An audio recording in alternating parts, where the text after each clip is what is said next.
자, 이제 국어 단원별 문제풀이 제4강입니다. 자, 이제 4강이면은요, 2회차, 2주차와 관련되면서 다시 두 번째 일정이 되겠습니다. 우리 제목 기억하시죠? 우리는 단어의 갈래 품사론에 대한 이야기를 많이 했었고요. 아울러서 의미와 의미 관계 의미론, 그리고 문장의 확장, 통사론과 관련된 부분입니다. 자, 이제 지난 시간에 이어지는 내용이므로 46번 바로 가겠습니다.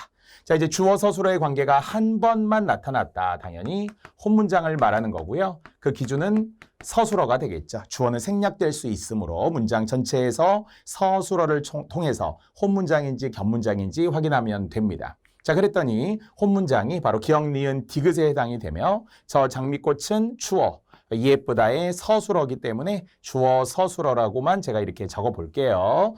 혼문장이 되고요. 자, 그러나 니은도 겉으로 보면 주어가 두 개처럼 보였지만 지난 시간에 했던 되다 아니다 앞에 이가가 붙으면 보어이기 때문에 이것은 주어가 아니라는 거고요. 그래서 주어와 서술어가 역시 하나인 혼문장 맞습니다. 자, 이것은 문장이 길긴 했지만 전체 주어는 나는이고요. 전체의 서술어는 만났다 외에는 주어 서술어가 없죠.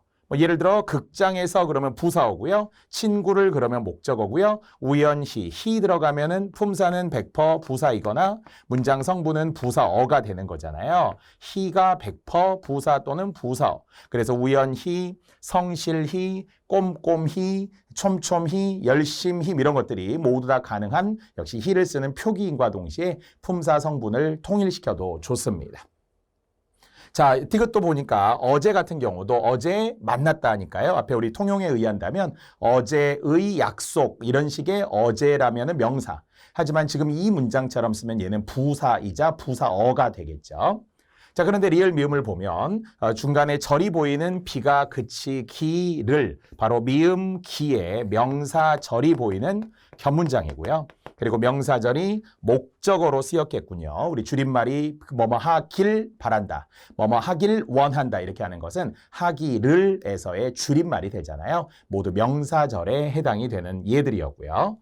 자, 미음이야 서술어를 중간에 쉼표로 생략을 한 거니까요. 농구를 했고 축구를 했다라고 하는 대등하게 이어진 문장이 되겠죠. 대등하게 이어진 문장 이렇게 짧게만 제가 적을게요. 그래서 리을 미음은 모두 견문장이 됩니다. 호문장인 기억, 니은, 디귿 답은 1번이고요. 하지만 기억을 보니까 하나 더 추가한다면 저 장미꽃은 매우 예쁘다 하는 것은 혼문장이지만 비슷해 보여도 전혀 달랐던 예쁜 장미꽃이 피었다. 아니면 줄여 예쁜 꽃이 피었다를 가지고 우리 이론 시간에 했으니까요.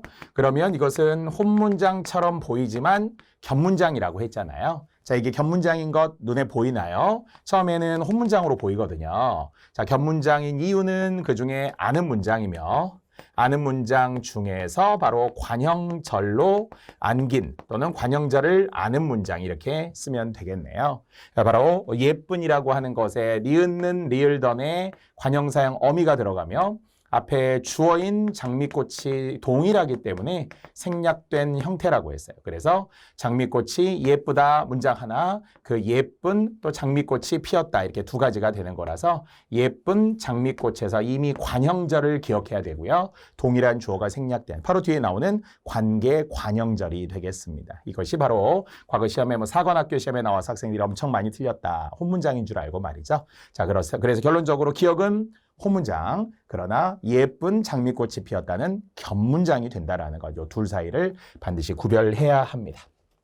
46번이었고요.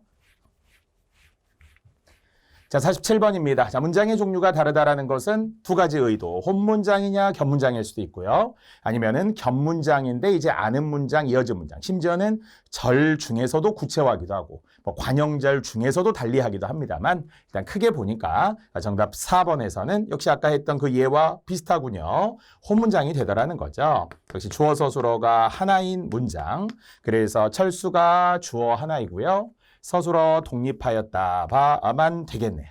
하지만 뭐 드디어도 역시 부사어가 부모님으로부터도 부사어가 당당히도 부사어 역시 히를 통해서 이거 서술어 아니에요 뭐 당당하다니까 이런 분들이 있더라고요. 아니라고 했어요. 당당히 히는 부사를 만드는 전미사가 되면서 품사도 부사 성분도 부사어가 되는 거지 이걸 가지고 서술어라고 우리가 말해서는 절대 안 됩니다. 드디어 뭐뭐 했어요니까 이 세 가지가 전부 다 부사어네요. 부사어 부사어, 부사어라서 부사어 1, 부사어 2, 부사어 3이 연달아 순서대로 나올 수도 있겠죠. 다시 47번의 정답은 홈문장과 관련된 4번. 자, 그렇다면 나머지는 1번에 나는 느꼈고요. 온몸이 무거워지다의 미음기 명사절 만 적어도 되죠. 자, 2번도 만약 여러분이 아직도 문법이 약하고 아직도 홈문장, 견문장을 어려워한다면 2번 같은 걸 어려워하는 거라고 했지만 이제는 전체 주어 안에 철수가 있고 전체 서술어가 머리가 똑똑하다. 그리고 바로 이 서술어 안에 다시 주어 서술어가 들어있는 형태. 그래서 서술어를 두 개로 본 거잖아요. 이것이 서술절이었으니까 아는 문장 중에 서술절. 됐죠? 자, 3번도 우리 기억하고 있는 그것 바로 없이 도록해. 없이 도록해가 이제 눈에 한 번에 쫙 들어와야 된다는 거죠. 그래서 역시 부사절, 서술어를 꾸며주는 부사절. 그중에 도록은 부사형 전성어미 도록해가 있었으니까요. 이미 복습하더라도 명사절의 미음기 또는 관형절의 니은는 리을던 부사절의 없이 도록해 서술절은 그는 키가 크다 예문 바로 철수가 머리가 똑똑하다 예문과 같겠고요. 인용절에 라고 고 이렇게 딱 정해져 있으면 크게 부담되지는 않을 겁니다. 자, 결론적으로 4번만 홈문장 나머지는 견문장이 되겠네요. 자, 48번입니다. 이제 관형절의 성격을 물었으니까 문제의도 둘 중에 하나. 이제 관형절 중에서도 원래 성분이 모두 존재하면서 체언을 꾸며주는 동격 관형절이냐 아니면은 문장 성분의 관계를 통해서 확인해야 되는 관계 관형절이냐 이렇게 두 가지를 구별해야 된다는 것이고요. 시험에는 이 관계 관형절 성분의 일부가 생략된 때로는 주어가 때로는 목적어가 때로는 관형어가 부사어가 이렇게 생략될 때가 있으니까 생략된 성분까지를 더 구체화하는 문제들도 있습니다. 자, 그랬더니 정답 1번을 보면 일단 관형절을 찾는 게 중요하고요. 소문이 파다했다라는 것은 알겠는데 그가 재벌집 아들이라는 소문 이렇게 되겠죠. 이때 아들이라는 이라고 하는 관형사형 전성어미 는의 형태가 지금 들어간 거잖아요. 이다에서 활용하여서 이다이고 이니 하다가 라는이라는 지금 어미 형태가 들어간 것으로 보이는데요. 자, 그래서 역시 소문의 정체가 뭐냐? 그가 재벌집 아들이래요. 그 자체가 소문이죠. 그러므로 이퀄 똑같습니다. 성분이 결여된 게 하나도 없어요. 그래서 1번은 동격 관형절이 되겠고요. 하지만 나머지에는 생략된 성분이 있네요. 즉 관형절을 찾아서 공연장은 가득했는데 노래를 따라 부른다. 누가? 팬들이 그랬다라는 거죠. 그래서 주어가 생략된 관형절, 관계 관형절. 자, 3번도 영화가 대상 후보에 올랐다가 전체의 주어 서술어인데 그가 촬영한 영화, 니은는 리을던. 그런데 촬영했다라는 그가 영화를 촬영했겠죠. 목적어가 생략된 관계 관형절. 자, 4번도 보리가 누렇게 익어가는데 바로 넓은을 보니까 그냥 아무것도 없어 보이지만 니은는 리을던의 형태가 들어가며 밭을 꾸며주게 되고 밭이 넓은 거잖아요. 그래서 주어가 생략된 역시 관계 관형절이 되겠습니다. 자, 2, 3, 4번이 관계 관형절이라는 것, 뭐 용어까지도 시험에 나오기도 했어요. 예전에는 다음 중 관계 관형절인 것은 그러면 이제 당황하는 거죠. 관계 관형절이 아닌 것은 그러면 관계 관형절이 뭐지 이렇게 되니까 이론서 충실히 보시라는 거예요. 정말 우리가 1단계에서는 강의 노트로 분명히 하지만 강의 노트 후에 이론서를 차근차근 정말 성실하게 보신 분들이라면 몇 번씩이고 감탄을 한다는 거예요. 물론 처음부터 우리 이론서 볼 때 감탄하죠. 와, 책이 두껍다. 이걸 언제 다 보냐 이러지만 나머지 천천히 보시다 보면 그 뒤에는 와, 진짜 여기 다 있구나. 설명이 정말 자세히 돼 있구나. 이론서와 강의 노트만 보면 진짜 합격하겠구나. 이렇게 다들 이야기합니다. 그것은 성실한 시간과 노력이 따라오게 되는 거니까 여러분이 지금 이미 그런 마음으로 이 강의를 듣고 있지 않을까 싶거든요. 자, 다시 관계 관형절인 것은 2, 3, 4번. 동격 관형절인 것은 1번이 되겠습니다. 자, 그런데 여기서 하나 주의해야 될 것은 4번에 관계관형절도 지금 보이지만 보리가 누렇게 익어간다. 누렇다에 개도록에 이 서술어를 꾸며주는 부사절도 여기 하나가 있더라고요. 그래서 어떤 분들이 만약에 4번의 넓은을 못 찾고 그냥 4번은 부사절이니까 이것은 다른 하나 4번 이렇게 하면 위험한 판단이라는 거죠. 4번에는 부사절도 있긴 하지만 문제 의도를 다시 보면 이미 관형절이 있다고 지금 100% 전제를 한 거잖아요. 그러면 관형절을 먼저 다 찾은 후에 어떤 관형절이냐라고 물었던 것이지 4번처럼 부사절이 있으니까 답이다. 이걸 말하는 건 아니었다는 거예요. 의도 이해하시겠죠? 그래서 다시 생략된 성분이 무엇이냐? 때로는 주어가 때로는 목적어가 이렇게 나와 있는 사례들도 여기에 있었습니다. 48번이었고요. 자, 이제 49번입니다. 자, 문제 의도 동작 상황이 다르다. 뭘 묻는 거예요? 결국 동작 상황은 둘 중에 하나. 완료냐 진행이냐 이걸 묻는 거잖아요. 그래서 완료와 진행이라는 것이 영어에서 우리가 다 배우는 상이라고 하는 건데 하지만 혼용되는 경우가 있다고 했어요. 이것도 마치 우리 통용처럼 품사의 통용처럼 완료 같기도 하고 진행 같기도 해. 예를 들어 그가 모자를 쓰고 있다. 그러면 모자를 쓰고 있는 상태면 완료. 모자를 써보고 있는 동작이면 진행. 그가 흰 바지를 입고 있다. 그럼 입고 있는 동작이면 진행. 그냥 입고 있더라 이거예요. 상태를 보니까 저 사람 바지가 흰색이에요. 이것은 완료. 그래서 문장을 통해서도 비슷한 구절이 다르게 해석될 수 있으니까 좀 꼼꼼히 실수 없이 보아야 한다는 겁니다. 자, 그랬더니 바로 정답 2번을 보면 고이시라고 하는 전형적인 우리가 보통 본보조의 대표 사례이면서 완료와 진행에 쓰이는 경우인데요. 그는 밥을 먹고 있는 ing잖아요. 아까도 먹고 있고 지금도 먹고 있고 계속 우리가 진행이 되고 있는 그래서 진행상이다 이렇게 상태를 이야기하면 되고요. 하지만 의자에 앉아있죠? 이미 앉아있잖아요. 완료. 밥을 먹어버렸네? 완료. 허락을 얻어냈어요. 그러면 모두 완료가 되기 때문에 완료와 진행을 구별하라. 근데 간혹 1번을 헷갈려하는 분들이에요. 의자에 앉아있으니까 진행이죠. 이렇게 그게 아니고요. 앉아있잖아요. 딱 우리가 보니까 사진이잖아요. 앉아있네 하고 딱 정지돼 있죠. 그것은 완료라고 보는 거고요. 만약 비슷하지만 의자에 앉고 있어요. 지금 보니까 그 사람이 의자에 앉고 있네 움직이죠. 동영상이잖아요. 그래서 움직임이 있으면 진행. 카메라로 찍었어요. 그냥 장면만 나왔어요. 이것은 완료가 되겠습니다. 그래서 2번은 벌써 먹고 있죠. 막 움직이잖아요. 그래서 진행상이 되었다라는 겁니다. 49번 2번이고요. 자, 이제 50번입니다. 자, 이제 50번 문제도 잘 보시기 바랍니다. 우리 학생분들이 많이 틀렸던 이해가 되는데요. 자, 이게 동사의 성격이라는 문제의 의도 역시 무엇을 묻는 거라고요? 사동이냐, 피동이냐를 묻는 거 또는 뭐 아닐 수도 있겠죠. 제3의 경우 사동도 피동도 아닐 수 있으니까 제3의 경우도 가능합니다. 자, 그랬더니 우리는 전체적으로 보면 어떻게 되다라는 느낌의 피동으로 보이죠.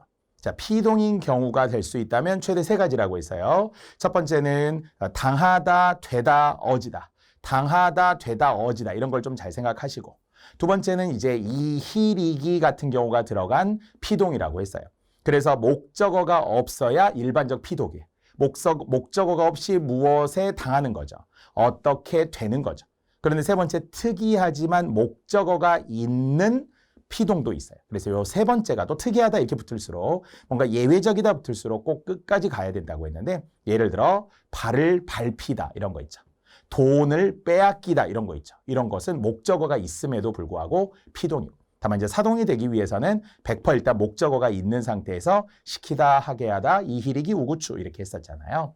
근데 우리 느낌으로 보니까 거의 피동 같거든요. 즉 이때는 이미 사람의 성이 무너져서 사람들이 물밀듯 전찾기를 횡단하고 있었으므로 하면서 뭐 사람의 성이 허물어졌죠. 어지다 나오면 이거 뭐 100% 피동일 수밖에 없어요.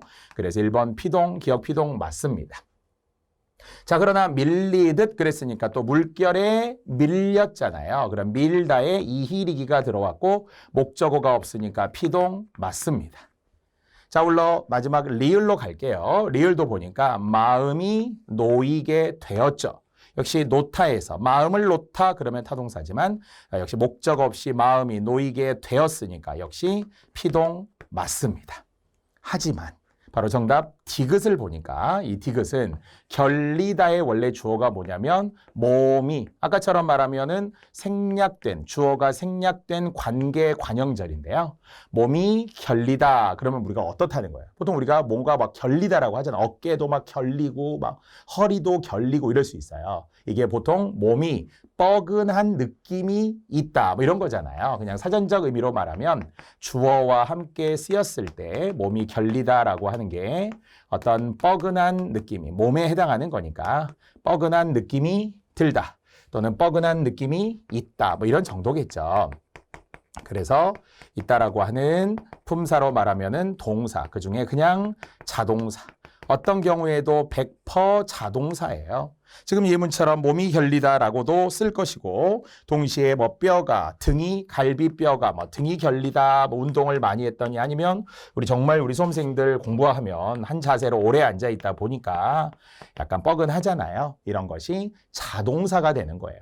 뭐 곁다에서의 이히리기가 붙어가지고 피동이 되는 그런 느낌으로 해석하지 않고 그냥 결리다는 그냥 결리는 거예요. 그래서 몸이 결리다라는 애초에 하나의 단어일 뿐입니다. 다시 뻐근한 느낌이 있다, 뻐근한 느낌이 들다 뭐 같은 거니까요. 그래서 결론적으로 자동사인 이 3번과 나머지 피동사인 경우와는 반드시 구별해야 하더라라는 겁니다. 자, 동사의 성격이 다른 것이었고요. 50번에 3번. 그래서 애초에 마음이 놓였다라는 것에서 시험에 피동의 형태로 많이 나와요. 마음을 놓았다 이런 것은 그냥 타동사이고 마음이 놓였다 그러면 놓이게 된 거니까 놓게 된 거니까 피동이 되겠죠. 사동, 피동 관련 문제였습니다. 자, 51번으로 드디어 들어가도록 하겠습니다. 자, 이제 51번도 이제 전체적인 이제 영역으로 보게 되면 다시 품사로 돌아오게 된 10문제, 전체 영역의 또 10문제를 제가 압축해서 보게 되는데요. 의존 명사가 쓰인 문장끼리 짝지어진 것은 의도적으로 띄어쓰기를 생략했어요. 역시 뒤에 띄어쓰기를 우리가 공부하겠지만 의존 명사라는 걸 금방 알 수 있는 힌트, 반드시 앞말과 띄어쓰는. 그래서 혼자 올 수 없어요. 그래서 반드시 띄었어요. 관형어의 꾸밈을 받아요. 이런 거 있죠. 그러면 이제 우리가 띄어쓰기도 잘 보아야 하겠지만 우리 머릿속에 들어있는 1순위는 숫분, 따름지, 줄터, 걷게였어요. 숫분, 따름지, 줄터, 걷게 등등등 물론 엄청 많지만. 그래서 여기에 의하면 의존 명사 아는 것이 많다. 워낙 1순위 한국인이 가장 많이 쓰는 단어 1위 것이라고 했잖아요. 띄었었을 때 아는 것, 모르는 것, 기쁜 것, 슬픈 것, 많은 것, 적은 것 이렇게 다양한 것이 쓰이기도 하고요. 하지만 이것, 그것, 저것처럼 붙였으면 대명사. 아무것도 하지 않으면 아무 일도 일어나지 않는다 할 때 아무것 이렇게 붙였으면 그 자체가 명사 이런 식으로 것을 또 붙였었을 때는 합성어가 되니까 주의해야 되지만 아는 것 하면 누가 보아도 관형어 의존명사 같죠. 또 그 외에 니은에서도 도울 줄 알아야 한다. 역시 숫분 따름지 줄터 걷게의 줄이 되겠죠. 도울 줄 알아야지. 배울 줄 알아야지. 뭐 남에게 베풀 줄 알아야지 이런 거 하잖아요. 그래서 역시 의존명사 줄 맞습니다. 자, 그 외에도 어제 오셨던 분이지요 이렇게 사람을 높이는 거잖아요. 앞에 있는 관형어를 보면 알 수 있다는 거예요. 니은는 리을던의 형태가 오면서 역시 띄어쓰고 띄었어야 되는 의존명사. 그중에 분도 역시 좋은 분, 나쁜 분, 뭐 싫은 분, 이런 분, 그런 분 이렇게 우리가 다 하잖아요. 다만 뭐 이분, 그분, 저분처럼 붙여 쓰는 대명사도 있기 때문에 역시 붙여 쓰는 분도 있고요. 띄어 쓰는 의존명사 자체로서의 분도 있겠네요. 자, 이렇게 해서 결국 이 자체의 의존명사는 3개, 기역, 니은, 리을이 보이는 거고요. 자, 한편 이것을 띄어쓰기에 맞게 제가 전체적으로 바꾸었더니 이런 모양의 띄어쓰기가 되겠죠. 자, 아까처럼 아는 것이 많다. 도울 줄 알아야 한다. 어제 오셨던 분 말이죠. 근데 틀릴 수 있다면 딱 디귿 정도였을 거예요. 아마 디귿에서는 지 때문에. 그러나 이때 지는 어미였잖아요. 어미의 리을지.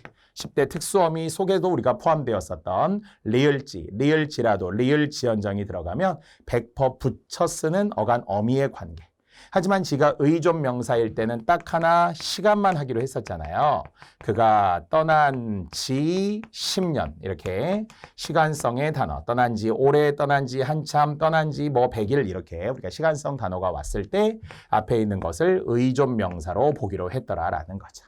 그 이외에 리을지는 100% 붙이는 거다. 그래서 지금처럼 갈지, 먹을지, 볼지, 공부할지, 사랑할지, 놀지, 여러분 합격할지 이런 것들의 리을지는 다 어미예요. 그래서 붙였어야 돼요. 통용에서 또는 우리 10대 띄어쓰기에서 다 배웠던 거예요. 의존명사이기도 하고 어미의 일부이기도 합니다. 자, 미음이야 만큼, 체연대의 만큼 안 해도 되는 조사고요. 비읍의 내 맘과 너의 마음이라고 하는 것은 마음의 줄임말이죠.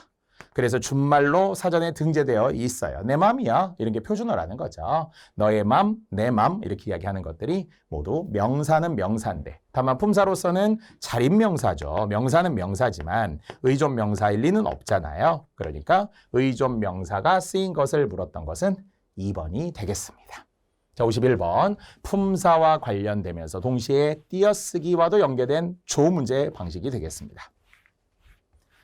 자, 52번입니다. 자, 이 문제도 틀린 분들이 조금 있었는데요. 자, 채연은 관형어의 수식을 받으며 뒤에 격조사를 결합시킬 수 있는 단어류. 그럼요. 우리가 채연의 이야기, 관형어의 수식을 받는 게 채연이었잖아요. 문장 성분으로는. 그리고 격조사를 결합시킬 수 있죠. 당연히 명대수 뒤에는 조사의 사용이 자유롭습니다. 격조사 막 옵니다.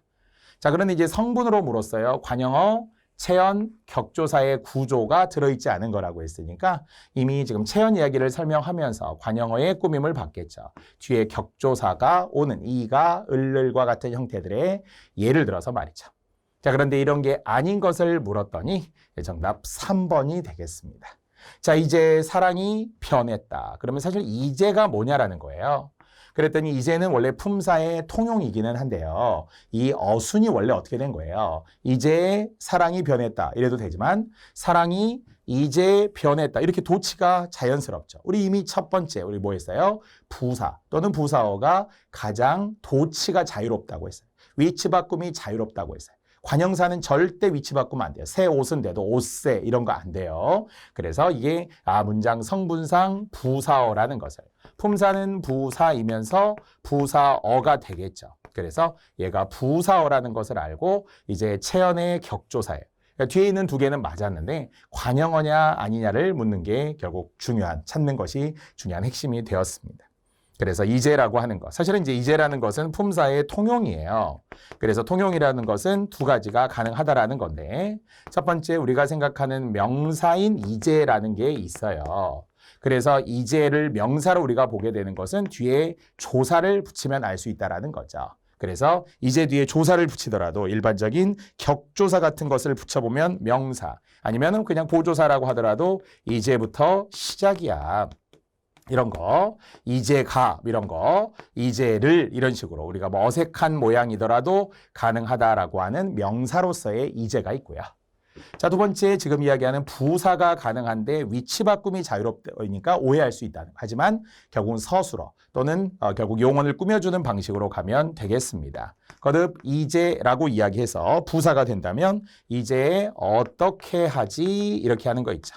이제 어떻게 하지 이렇게 하면은 벌써 이제 어떻게 이렇게 용언인 서술어 다시 형용사가 되는 거니까 형용사인 어떻게를 꾸며주게 된 것이 부사가 되겠네요. 자, 그래서 이제는 관형어가 아니라는 점에서 정답 3번이 되겠습니다. 자, 반면 나머지 1번은 이거네요. 새 직장을 해서 관형사이자 관형어인 세헌 예처시 채연과 그리고 뒤에 격조사와의 관계를. 자, 2번은 나쁜 그들이 이렇게 된 거니까요. 다만 이제 나쁜은 1번과의 차이점은 나쁜은 품사는 형용사, 성분은 관형어가 된 거죠. 만약에 관형사, 채연, 격조사 이런 조건이었다면 2번은 틀리겠죠. 나쁘는 거듭 이야기하지만 품사는 기본형이 있는 나쁘다의 형용사. 하지만 성분은 채연을 꾸며주니까 무조건 관형어라고 하면 되고요. 자, 그들은 대명사겠죠. 복수 포함하여서 대명사 그리고 이의 격조사 맞습니다. 자, 4번도 나의 책까지만 우리가 보더라도 뭐 가능해 책을까지 보면 되겠네요. 이제 나의는 관형격 조사 의가 결합된 관형어였다라는 거죠. 그래서 1번은 관형사가 관형어가 된 거고 2번은 형용사가 관형어가 된 거고 4번은 명사조사가 관형어가 된 거죠. 우리가 관형어의 범주가 넓다라고 분명히 했으니까요. 거기에 명사의 격조사까지 포함되어 있는 것 모두 맞습니다. 자, 52번이었습니다. 살짝 오답들이 가능합니다. 자, 이렇게 조건을 주는 게 또 요즘의 추세라고 봐야 되므로 그 조건을 꼼꼼하게 면밀히 잘 보셔야 합니다. 여기서는 세 가지였지만 제일 중요한 게 관형어였네요. 관형어, 세연, 격조사. 3번의 이제는 관형어가 아니라 여기서는 부사어로 쓰였다고 봐야죠. 성분과 관련되니까요. 이제 꾸며주는 건 사랑이 아니에요. 이제 사랑 이렇게 하면 안 됩니다. 이제 변했다. 이제 떠났다. 이제 뭐뭐 했다. 이렇게 이제 용언을 꾸며주는 자리여야 되므로 바로 뒤에 있다고 해서 그것이 꾸며주는 거라고 우리가 오해해서는 안 됩니다. 자, 52번이었고요. 자, 이제 53번으로 갑니다. 자, 문장 전체를 꾸며주는 문장 부사. 우리 이론 시간에 했습니다. 자, 문장 전체를 꾸며준다라고 하는 것 중에 기억나는 이미 여기에 있지만 과연, 설마, 제발, 모름지기 그리고 여기에 나와 있기 때문에 아마 이런 거 외워도 되고 안 외워도 되는데요. 외운다면 과연, 설마, 제발 정도는 먼저 묶어두시고 전체를 꾸며주는 원리를 알라는 거죠. 과연이 꾸며주는 것은 그가 아니에요. 과연 그 아니에요. 과연 사람 아니에요. 과연 옳았다가 아니라 과연 그 사람이 옳았다 이렇게 전체를 꾸며준다는 거죠. 설마도 마찬가지예요. 이 뒤에 기 문장 모두를 꾸며줍니다. 아마도 그렇습니다. 자, 그런데 바로 4번을 보니까 그렇게 해서 뭐가 보여요? 개라는 일종의 부사형 전성어미 없이도록 개 할 때 부사절도 했고요. 개도록의 부사형 전성어미 줄여서 어미면 뭐예요? 기본형이 있다는 거예요. 그래서 그렇게 심한 말을 이렇게 할 때 그렇게가 기본형 그렇다에서의 활용이며 그렇다라고 하는 것은 누가 보아도 형용사죠. 성질 상태에 그렇는다가 안 되는 그런이라고 활용하고 히읗 불규칙이라서 그래 이렇게 활용하는 것인데요. 그래서 개를 보고도 우리가 어미를 알았어야 된다는 거죠. 다만 이제 학생들이 헷갈렸던 것은 성분상 부사어는 된다는 거예요. 그렇게 했으면 개 오면서 그때 뭐 부사어 어쩌고 했잖아요. 그럼요. 그것은 부사형 전성어미라서 부사어를 만든다는 거. 여기서는 부사어를 물은 것이 아니라 문장 부사, 품사인 부사를 물었기 때문에 부사어라고 하는 거하고는 지금 별개로 일단 품사, 기본형 없이 판단을 했어야 한다는 겁니다. 그래서 그렇게는 그렇다에 활용을 한 부사어가 되고요. 나머지는 문장 부사, 과연, 설마, 제발, 모름지기, 아마 정도가 지금 여기서 요구하는 부사, 그중에 문장 부사가 되더라는 이야기입니다. 자, 53번이었고요.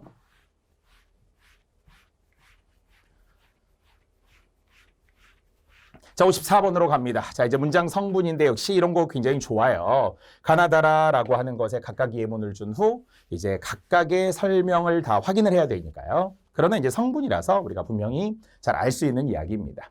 자, 적절한 것이었으며 정답 4번으로 바로 갑시다. 자라는 아라는 품사로는 감탄사였고요. 아이고, 어머나, 애구머니나 이런 거. 그래서 감탄사는 100% 독립어라고 했어요. 모든 감탄사는 독립어. 하지만 독립어라고 해서 다 감탄사는 아니었던 거 기억하시죠? 예를 들어서 청춘 이것이야말로, 인생 이것이야말로, 뭐 젊음 이것이야말로 뭐 이런 형태로서 맨 앞에 쓰였다 하여서 이것을 두 가지로 나누어서 품사는 명사고요. 품사는 명사지만 그러나 문장 성분은 문두에 쓰여서 이렇게 느낌표 등과 함께 쓰였을 때를 독립어라고 해야 되므로 감탄사는 아니지만 독립어인 경우죠. 자, 그러나 이런 거 말고 아이고 어머나의 정말 단순 감탄사라면 무조건 그냥 독립어 이렇게 정리해도 되겠습니다. 자, 또 어제 오늘 내일 또 나왔어요. 지금 두 번째예요.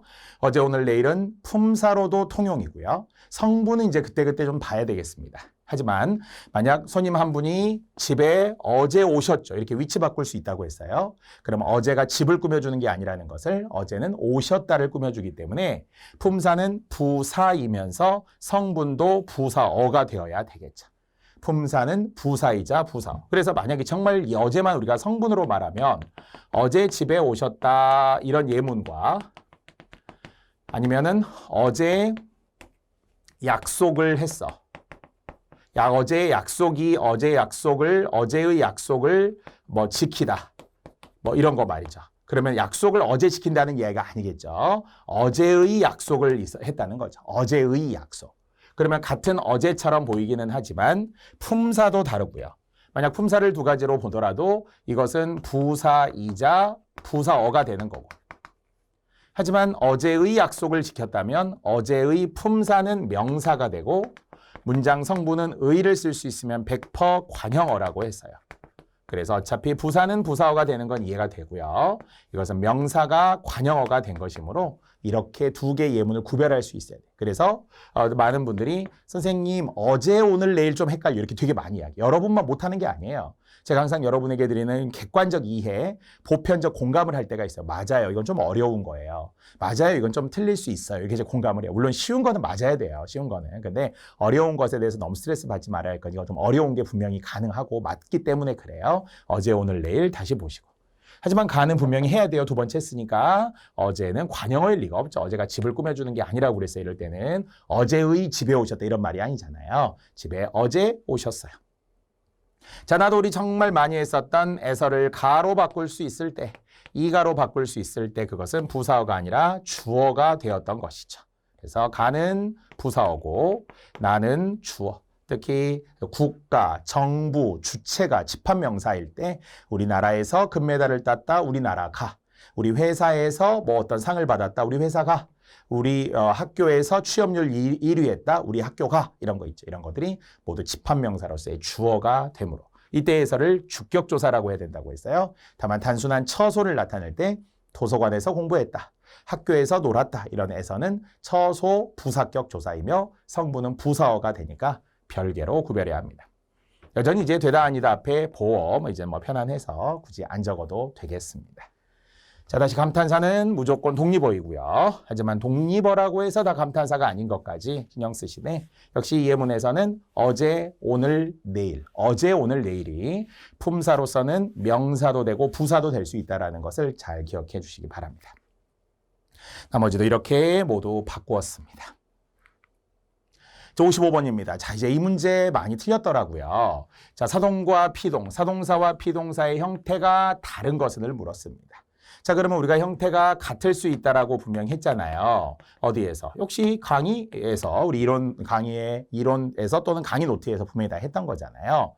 그중에 제가 시험용으로 제일 많이 했던 형태가 같은 것 중에서는 보이다 이런 거 했었잖아요. 보이다. 그래서 이 희리기가 사동도 되고 피동도 되기 때문에 단어만 가지고는 알 수 없고요. 어떤 예문을 떠올려야 되는데 그에 앞서 몇 개는 외워두는 게 좋은 거죠.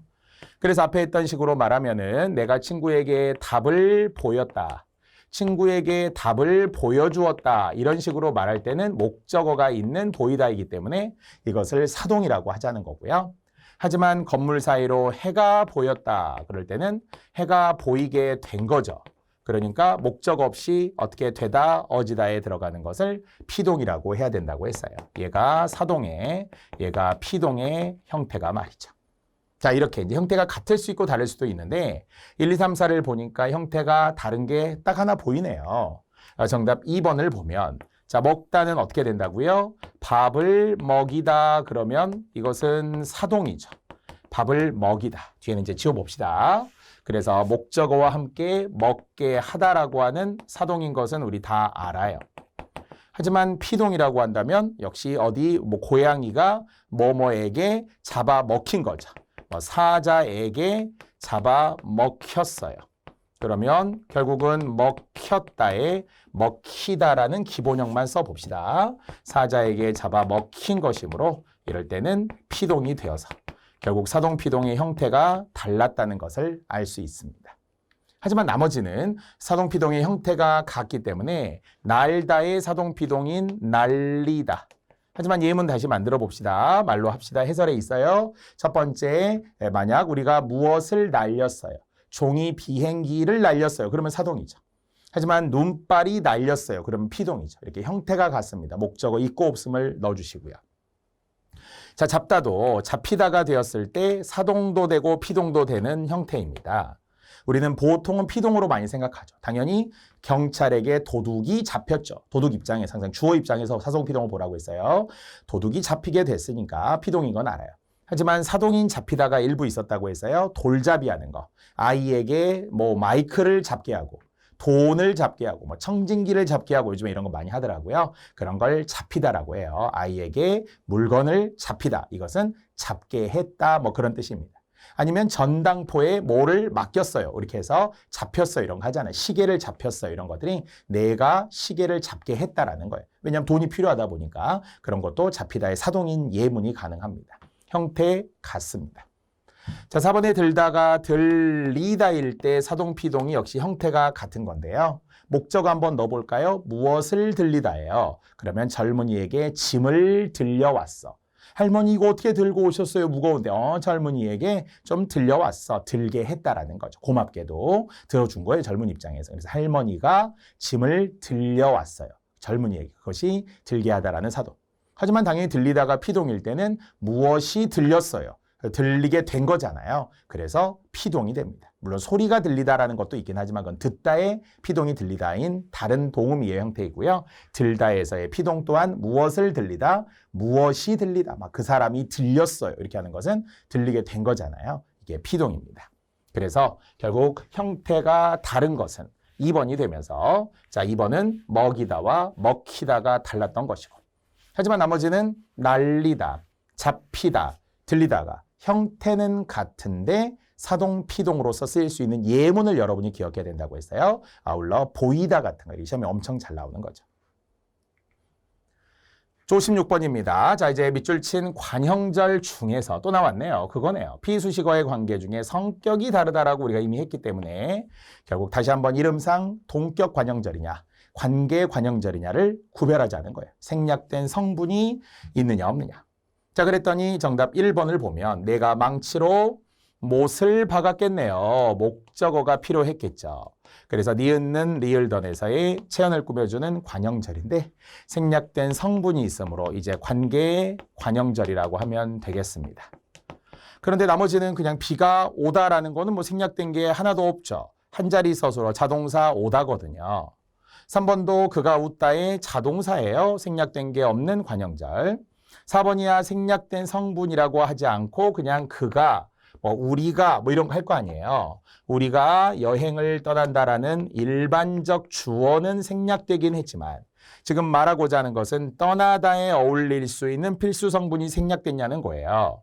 그랬더니 그냥 여행을 떠나다 이 정도니까 준비와 연결되는 말로서는 생략된 성분이 없다고 봐야 돼. 다시 한번 4번은 겉으로는 주어가 생략된 거지만 그걸 말하는 게 아니라 뒤에 나와 있는 가능성, 모습, 준비 이런 거하고 비교해서 생략된 게 있느냐 없느냐를 물은 거예요. 그러므로 4번도 동격 관형절이라고 말할 수 있습니다. 구별해야 될 것은 1번 하나가 되겠네요. 자, 이제 57번입니다. 자, 이것도 두 개의 예문 잘 보시고요. 딱 우리 공무원 시험에 적합한 문제 방식이에요. 기억과 니은 주면서 이제 각각 분석해 보는 거죠. 공통점, 차이점도 있고요. 자, 그랬더니 기억에서 보이는 건 뭐예요? 내가 합격하기. 바로 미음기의 명사절이. 조사는 빠졌지만 합격하기를 원한다이므로 두 가지를 설명한다면 명사절이 목적어로 쓰였다는 거죠. 그래서 과거 국가직으로 말한다면 이것이 주성분으로 쓰였다. 이렇게까지 구체화하기도 했었어요. 자, 니은도 와과로 되어 있는 문장이므로 주의해야죠. 한 번 더 철수와 영희로 시작하는 문장은 혼문장이라고요? 견문장이라고요? 둘 다 가능하다고 했어요. 와과를 나눌 수 있느냐 없느냐. 그랬더니 이 문장에서는 철수도 학교에 간 거죠. 영희도 학교에 간 거네요. 그러니까 이때는 진짜 쪼갤 수 있네요. 1번, 2번이 가능한. 자, 이럴 때 와과를 묶은 건 뭐라고 했어요? 대등하게 이어진 문장이 됩니다. 짧게만 썼어요. 자, 그러므로 기억연의 이제 공통점을 알겠네요. 견문장입니다. 차이점을 알겠네요. 아는 문장, 이어진 문장입니다. 그러면서 구체적인 아는 문장 중에 명사절이 목적으로 이어진 문장 중에 대등하게 이어진 문장 이런 식으로 또 나눌 수도 있겠죠. 그래서 적절한 것은 아는 문장, 이어진 문장으로 나눈 2번 맞습니다. 하지만 이제 나머지 1번의 견문장인데 니은도 견문장이기 때문에 하나 맞고 하나 틀렸고요. 기억은 아는 문장이 성립이 되지만 니은은 이어진 문장이니까 안 되고요. 역시 모두 혼문장이 아니기 때문에 모두 해당되지 않은 견문장이 되겠습니다. 난도는 쉬운 편이었고요. 자, 기억에서 한 번 더 봐주세요. 명사절이 목적어로 쓰였는데 목적어로 쓰인 것은 조사가 생략된, 그래서 합격하기를 하고 목적어가 속에 들어있는 느낌으로 와과를 쪼갤 수 있으면 견문장, 쪼갤 수 없는 대칭 용언이 나왔을 때라고 이야기했어요. 따라서 만나다, 싸우다, 형제다, 닮았다, 결혼하다, 약혼하다, 이혼하다 이런 것들이 모두 다 혼문장을 만드는 대칭 용언이라고 일단 이해해야 돼요. 다만 결혼하다 같은 경우도 따로따로 결혼했으면 견문장, 둘이 함께 결혼했으면 혼문장이기 때문에 이런 것도 앞뒤에 어떤 말이 붙었는지를 좀 더 명확히 알 필요는 있습니다. 그래서 적절한 것은 2번이 되고요. 자, 58번입니다. 자, 58번도 오답자들이 있었어요. 놀랍게도 정답률이 12%예요. 12%. 엄청 많이 틀렸다는 거죠. 자, 문제 의도에 의하면 현재 시제가 확대적으로 쓰인 예라고 할 수 없는 것은 그랬습니다. 그럼 현재 시제가 확대적으로 쓰였다는 것은 일반적인 과거, 현재와는 조금 다른, 과거, 현재, 미래와는 조금 다른 방식으로 쓴 것을 찾으라는 거예요. 그럼 우리가 과거, 현재, 미래 시제를 나타내는 일반적인 시제로서는 나는 어제 밥을 먹었다, 나는 지금 밥을 먹는다, 나는 내일 밥을 먹겠다. 사건시, 발화시가 일치하면 현재, 사건시가 더 먼저 있었으면 과거, 사건시가 나중에 있는 걸 미래라고 하거든요. 그런데 바로 이 중에서 일반적인 현재 시를 찾아보자는 거죠. 그럼 과거로 바꿀 수도 있고 미래로 바꿀 수 있는 게 있어요. 그것이 바로 정답 1번에 보니까 아이들이 지금 학교에 가는 거죠. 현재 학교에 가는 거죠. 그러니까 이것은 일반적 의미에서의 현재 시제를 말하는 거지 확대적으로 쓰였다 이런 게 아니라는 이야기죠. 그래서 어제 갔다거나 지금 간다거나 내일 가겠다거나 이런 게 뚜렷이 구별되는 과거, 현재, 미래를 말해요. 학생들이 아마 11%인 이유가 있었다면 현재 시제 멈춘 거예요. 멈추지 말라는 거예요. 확대적으로 쓰였냐 이걸 물었던 것이지 현재 시제냐 아니냐를 묻는 건 아니잖아요. 그래서 문장에 따라 의미에 따라 보아야 한다는 겁니다. 자, 그런데 2번 같은 경우는 뭐냐? 지구는 태양의 주위를 도는데 이것은 언제부터 돌았던 거예요? 옛날부터 돌았던 것이죠. 옛날부터 돌았고 지금도 돌고 나중에도 돌겠죠. 이것은 지금만 돌고 어제는 돌았고 내일은 돌 것이고 이런 게 아니라는 거예요. 그래서 이런 걸 보통 뭐라고 하냐면 항구적 진실이라고 말해요. 그냥 항구적 사실이라고만 쓸까요? 항구적인 사실. 그냥 옛날부터 늘 그래 왔었다라는 거예요. 이것은 단순한 과거, 현재, 미래가 아니라 그냥 옛날부터 그렇게 지속되어 왔다라는 것을 알려주는 것뿐입니다. 이것을 다시 한번 항구적인 사실, 항구적 진리 다 맞아요. 항상 변함없는. 제가 개인적으로 한자 표기로 추천하는 항구성이라는 게 있잖아요. 항구적이라고 하는 것, 항상 항자, 오래 구자를 쓰는 항구적. 문학의 특성에서도 공부한 바 있습니다. 자, 3번도 마찬가지로 이순신 장군은 주먹을 불끈 쥐인다. 이순신 장군이 주먹을 불끈 쥐었는지 안 쥐었는지 솔직히 어떻게 알아요? 그러나 1592년 임진왜란 당시의 이야기라고 그 이후라도 하더라도 이것은 그냥 역사적 사실이라고 봐야 되겠죠. 역사적 사실. 그러니까 이것도 그냥 단순한 과거 현재를 말하기보다는 그럴 것이 아니라 확대적으로 쓰였다라는 말이며. 자, 4번도 그는 매일 산책을 한대요. 그냥 그렇다라고 하는 습관에 대해서, 습관적 사실에 대해서 알려주는 것뿐이지 어제 했고 오늘 하고 내일 할 거야 이런 말이 아니죠. 그냥 매일 한다. 그렇다. 알았다. 이런 습관이 그렇구나라고 말이죠. 다시 문제 의도 확인해 주세요. 현재 시제가 확대적으로 쓰인 예라고 할 수 없는 것인데 1번은 단순한 시제의 현재 시제이므로 확대했다라고 볼 수 없다는 겁니다. 58번 의외로 시제에서 놓치는 부분들이 간혹 있어요. 1번이었습니다. 자, 59번입니다. 역시 우리가 늘 언급했던 그 이중 피동의 이야기 아까도 설명했습니다. 첫 번째는 되어지다. 두 번째는 이제 피동에 피동이 붙은 거죠. 근데 원래 피동인 걸 알아야 돼요. 특히 목적어가 없이 나오는 거. 잊혀지다, 잡혀지다, 믿겨지다, 보여지다, 풀려지다, 나뉘어지다 이런 정도면 일단 출발하는 암기로는 빠르게 정리할 수 있어요. 그런데 바로 정답 3번을 보면 이 자리에 누군가로 채워지겠지인데요. 어지다가 들어있기 때문에 피동이 한 번인 건 알겠어요. 하지만 원래 있었던 채우다라는 것은 어떤 단어예요? 반가운 이희릭이 우구추잖아요. 이것은 형태소로 분석하면 차다, 자리를 차지하는데 채우다라는 것이 무엇을 채운다라는 말에서 차다에 차이우다로 쪼갤 수 있는 사동이 두 번 있었단 말이에요. 사동. 얘네들은 원래 무엇을 채우는 거잖아요. 자리를 채우는 거잖아요. 우가 들어가면 100% 사동이라고 말하기도 했어요. 어차피 우가 들어가면. 그래서 입맛을 돋우다 이런 거 우리 했잖아요. 그러면서 입맛을 돋우다, 성질을 돋우다, 안경은 돋구다 이렇게 이제 구별했던 어문 규정도 있었으니까요. 그래서 원래 피동이 아니었기 때문에 여기는 피동이 한 번. 그래서 어법에도 맞겠네요. 누군가로 채워지겠지. 원래 국가직 7급에 나왔던 받아들여지다 이런 게 있었죠. 그럼 받아들여지겠지 이렇게도 맞는 거죠. 받아들이다가 피동이 아니라고 그랬어요. 사실을 받아들이다. 무엇을 받아들이기 때문에 그게 처음부터 출발이 태생적으로 피동이 아니었어요. 근데 거기에 받아들여지다. 어지다에 한 번 썼어요. 한 번. 한 번은 쓸 수 있고 두 번은 안 된다는 거죠. 자, 그런데 전형적인 보여지다가 보이다의 피동, 어지다의 피동이라고 했어요. 잘못된 판단으로 보입니다. 목적 없이 피동이었겠죠. 뭐뭐라고 보입니다. 뭐뭐라고 보입니다는 돼도 뭐뭐라고 보여집니다. 엄청 많이 쓰는 영어 선생님들부터 결국 우리 토론에도 보면은 식자들도 뭐뭐라고 보여진다라고 말을 엄청 많이 쓰죠. 그래서 기존 시험에 많이 출제되었고. 쓰여지다 역시 쓰이다가 피동. 유익하게 쓰이니까 피동이잖아요. 거기에 어지다의 피동이. 잊혀진 100% 이 중에 피동이니까 잊히다의 이미 얘가 피동이었고 어지다의 피동. 따라 4번 같은 경우는 어떻게 고치는 게 좋다고요? 잊혀진 게 아니라 잊혀진 이름이 아니라 잊힌 이름 또는 잊어진 이름 뭐 이런 식으로 고치는 게 자연스럽겠죠.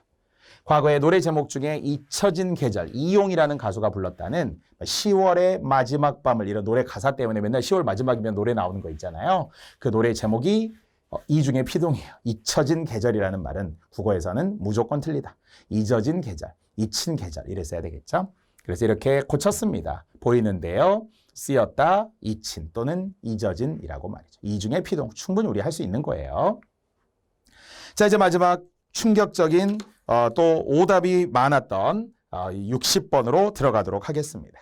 자, 60번의 정답률이 또 56% 정도인데요. 분명히 우리가 문맥적 의미는 대부분 알고 있다고 생각을 하거든요. 근데 오답이 엄청 많았어요. 이렇게 이제 오답이 많았던 것들을 살펴보니까 왜였을까요? 라고 생각을 하는 거예요. 왜였을까? 그랬더니 다 얻다라는 건 원래 다 가지다 하잖아요. 그럼 약간 가지다하고 좀 느낌이 비슷해요.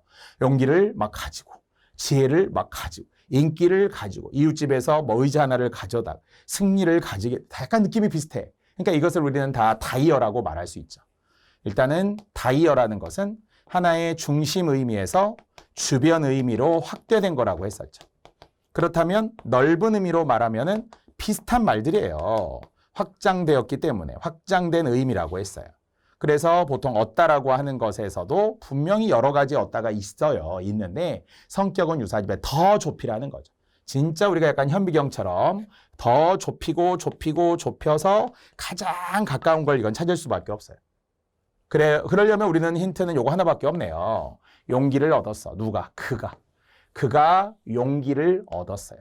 그래서 뭔가 좋았다라는 이야기잖아요.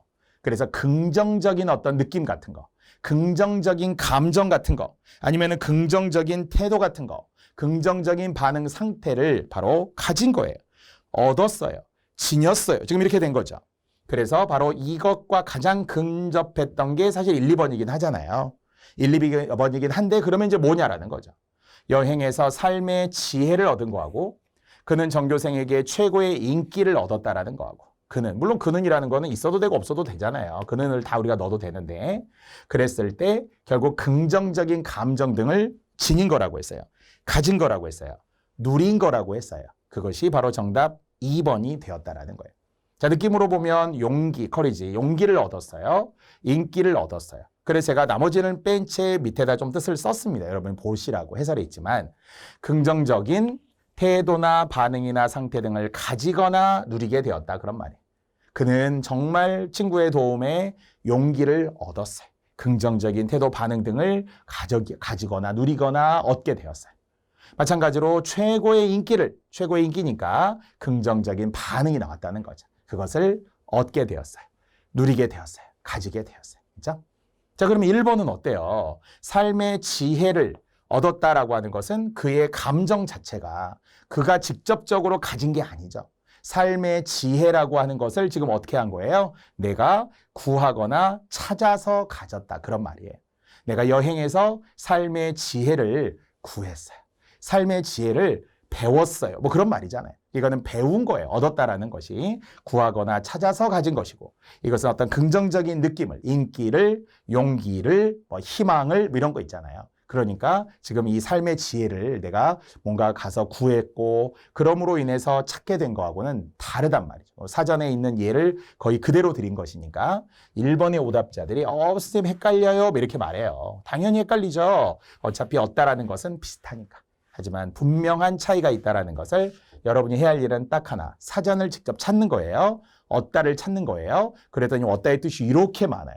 그 많은 것 중에 진짜 이런 예시가 다 다르다라는 걸 여러분이 알게 될 겁니다. 하지만 우리 아까처럼 말하면 3번과 4번에서도 각각 얻다가 있어요. 의자 하나를, 이건 이제 의자니까 벌써 물건이잖아요. 그래서 물건을 이것은 받아서 가진 거죠. 물건을 그냥 주는 거니까 받아서 가진 거고. 승리를 얻었어요. 물론 우리가 관용적으로 쓰이긴 하지만 주로 어떤 결과를 차지했어요. 획득했어요. 이런 뜻의 다이어가 되겠습니다. 자, 확실한 정답입니다. 근데 좀 어려웠어요. 시험에서는 비슷한데 정말 다르게 구별할 때가 제일 어렵고 쉬울 때는 정말 다른 것들을 확실하게 나눠주면 딱 봐도 다른, 심지어 동음이어들하고 막 관계를 주기도 하는데요. 이것은 전부 얻다의 다이어, 다 가지다 얻다의 다이어였습니다만 가장 가까웠던 것이 정답 2번으로서 확실합니다. 그래서 정답률이 낮을 때는 분명 공감할 수 있는 이유가 있고요. 그 가운데도 하나의 정답을 우리 모두 찾을 수 있어야 합니다. 자, 여기까지 우리는 전체 강의로 보더라도 이제 2주차까지 해서 또 30문제를 풀었어요. 전체 4강을 마무리했고요. 또 잠시 후에 5강으로 이제 3주차 한글 맞춤법, 어문 규정으로 들어가니까 또 새로운 기대감을 가지고 또 출발하셨으면 좋겠습니다. 4강은 여기까지입니다.